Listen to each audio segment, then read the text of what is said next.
When your marriage is in trouble, your choice of counselor or coach and whether or not to work as a couple makes a real difference. Match needs with services for greater success. There is no one-size-fits-all answer. What worked great for your friend or a person on social media won't necessarily work well for you. Unlike other kinds of help you might get, your personality and personal abilities, as well as the personality and abilities of your spouse, need to be part of your decision-making process. I've been a psychologist since 1994, and for the first half of my career, I was a counselor doing marriage and family counseling. For the second half, I have been a marriage coach, in particular, a marriage reconciliation coach. A marriage reconciliation coach helps people to rescue their marriage from divorce and affairs, among other things. Both counseling and coaching are valid choices and can be helpful in the right situation. Both can frustrate a person or couple who needs or wants something different. Do you know what would be right for your marriage if you were to get help? And do you know whether it would be best to involve your spouse or do it on your own? You need to consider some questions when deciding which path to take. For example, how critical is it that you get marriage help right away? Because there is some overlap between coaching and counseling, you can make some progress no matter whether you choose counseling or coaching. To some extent, coaches do deal with people's emotional difficulties, and to some extent, counselors do teach skills. When problems are smaller, the approach is less important, and there is more time to switch to another approach if the one you chose is no longer very helpful. Another thing to consider is how much are you in control of your emotions?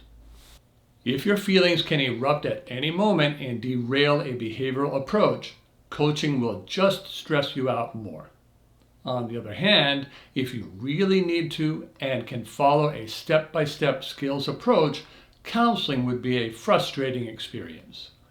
My coaching clients tend to be more rational than emotional and have a history of success in achieving long-term goals. Evaluate yourself honestly. Don't think about how you think you should be. Just be honest about the way you are. At different points in my life, I benefited from both counseling and coaching. Another question to consider is, can your spouse work on skills instead of feelings? If you are working on your own, you might not need to consider more, but what if you work with your husband or wife? And should you? The wrong choice here can make the difference between progress and session churn.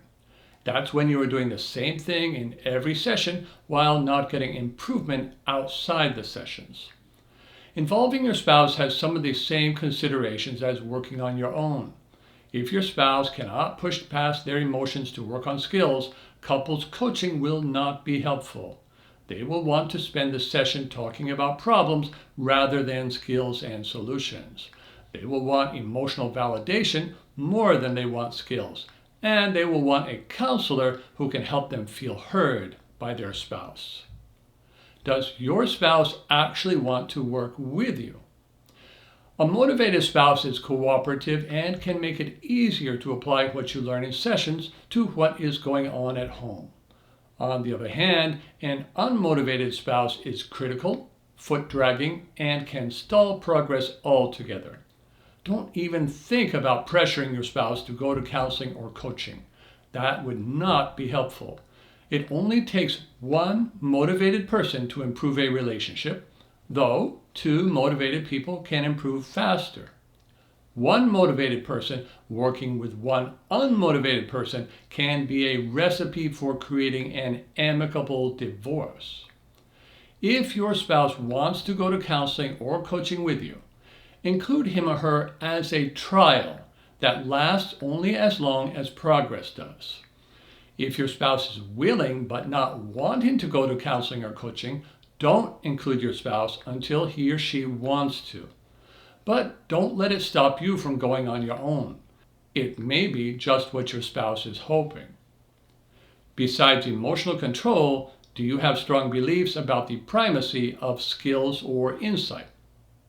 Do you have a strong belief about how progress happens or should happen? Coaching is very much skills focused. The idea is that good relationships are created by using good skills regardless of how the bad habits were developed. Learning and practice are seen as the key to success. All of my podcasts talk about skills for that very reason. Counseling is more focused on insights, thoughts, and feelings. The idea is that the more you understand yourself and your spouse, and vice versa, the more you will be able to treat each other with empathy and kindness. In actuality, both approaches are true, but the emphasis makes a difference to your experience, as you can see with an example. Consider this mismatch example. Imagine someone getting a basketball coach, but because of emotional issues, being unable to practice running on the court and shooting baskets. The basketball coach and client would both get frustrated with each other. The coach would rightly think the client should be in counseling. So it is with marriage coaching. On the other hand, imagine someone going to a basketball counselor to learn how to play basketball.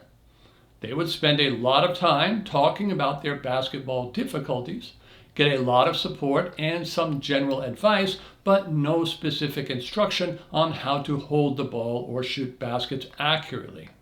The client is likely to become frustrated and quit. So it is with marriage counseling. I've worked with many people who feel their therapist didn't really teach them the skills they wanted or needed. Sometimes they've tried several counselors looking for skills. Not until they stumble on coaching do they find what they were wanting and think the coach is so much better. Often it's not so much that the coach was better, it's just that they finally got the provider matching their needs. I can imagine that counselors also get clients who were dissatisfied with their coach, who continually wanted to work on skills while spending very little time in the session talking about history, thoughts, or feelings. The religious values of the counselor or coach may also be important to you. If you want an explicitly Christian counselor or coach, look for some explicit sign of that in their advertising. If you look at my logo, for example, you will see a cross. Such counselors and coaches want to be sure that Christians who are looking for help from Christians can find it. I have many clients who are not Christians, but have chosen to work with me because of the pro-marriage values inherent in Christianity. There are many fine therapists and coaches who are not Christian, and there are Christians who are not as competent as non-Christian providers. Be sure to also assess training and experience before making your selection. Let's get to the bottom line when it comes to choosing counseling or coaching. If you know that you are having difficulty functioning and can hardly focus on doing your routine, then counseling is going to be your best choice regardless of how many skills you need. You have to get to the point where you can be friendly with your spouse even when you don't feel like it, or your relationship is not going to grow. Also, choose marriage counseling if your problem is mainly a result of poor communication and misunderstanding.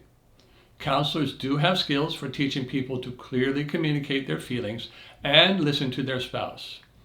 You can learn that alone or with your spouse. Once your spouse and you understand each other clearly, you may then want to move to coaching if more work is needed. Watch for session churn without out-of-session progress, as that signals the time to change. If you can be in control emotionally when you interact with your spouse, but you just don't know what to do to make your marriage better, then coaching is going to be a better choice for you. For example, you are able to be relaxed and friendly with your spouse at every encounter, but you don't know how to move on to the next level. Or if you don't know how to respond to what your spouse is doing or saying, get a coach and learn. Now be aware that you can get both marriage counseling and marriage coaching if you need both. Many of my clients are also getting counseling with a therapist. They have enough self-discipline to work on behavioral changes with me, but they still have emotional issues they need to deal with in therapy. This works well provided the counselor is not giving relationship advice. The behavioral approach to improving relationships and reconciling comes from business and success models rather than psychological models. Counselors do not generally have much training in it. Many of my clients have been counselors and marriage counselors and have found the methodology of coaching to be very different from what they learned and use.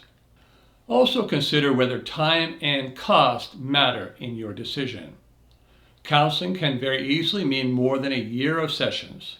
For some, that amount of time is very important for creating a stable, positive change as long as progress is being made. Coaching tends to be anywhere from 1 to 12 sessions. The number of skills that need to be learned and practiced depend on the severity of the relationship problems. Sessions don't need to be weekly and progress as the client is ready to go on to the next step. Coaching often ends up being lower cost than counseling because there are far fewer total sessions. Do not let making a decision delay your getting help. If you are having a hard time choosing between coaching and counseling, choose either. Your experience with a therapist or coach will help you to know whether you chose correctly. Early sessions are not likely to be wasted because of the overlap between coaching and counseling. You may find that you either need to switch to coaching or to counseling. On the other hand, you may want to do some of both. Let me tell you about some resources for your next step in either direction. Whatever you decide, I have 2 resources to help you on your way. If you want to try counseling, my book, Therapy Beyond All Expectations, can help you to choose someone right for you. It also has self-help exercises you can use to supplement your counseling. That will give you more of a counseling with homework approach.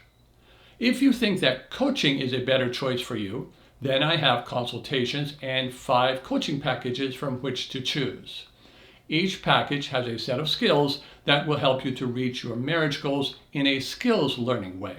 You can find my coaching services listings on my website at coachjackito.com.